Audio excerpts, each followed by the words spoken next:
bomo opravljali hvaležnost za Boga, ki ostaja z nami. Prosimo za odpuščanje za svoje grehe, da bomo vedno opravljali to sveto skrivnost.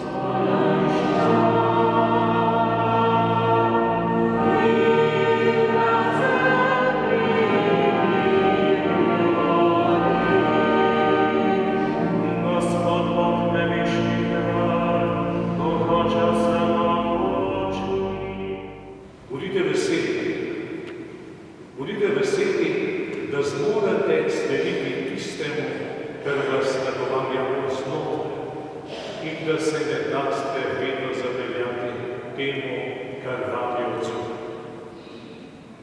In zaradi tega, ker smo prehodili advent korak za korak, v spokornosti, v molitvi, v prošnji k Bogu, naj nas on sam pripravlja na to, da se bo nas mogel roditi Gospod Jezus, danes lahko v resnici praznuje in upravičeno praznuje.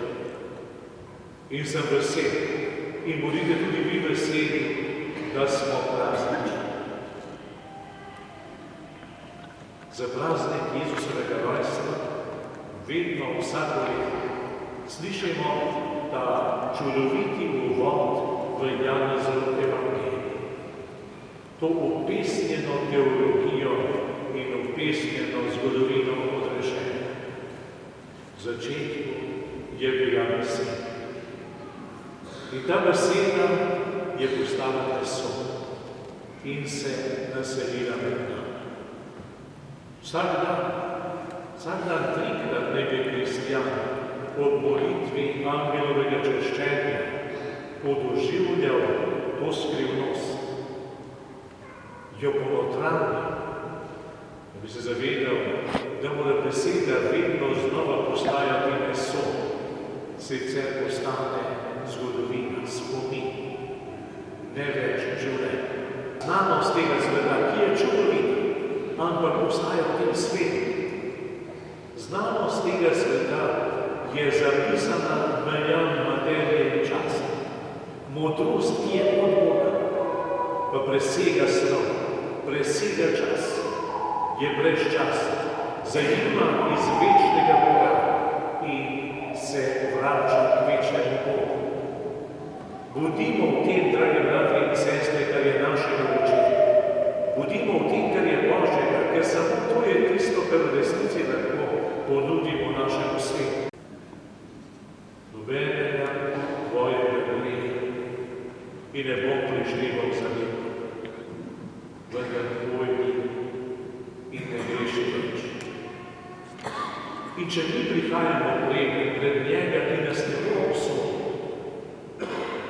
v kakšno šolo usmiljenja, drage bratje in sestre, moramo tudi vstopiti pred njimi vnje, da bomo tudi mi znali reči ne sodbi in obsodbi.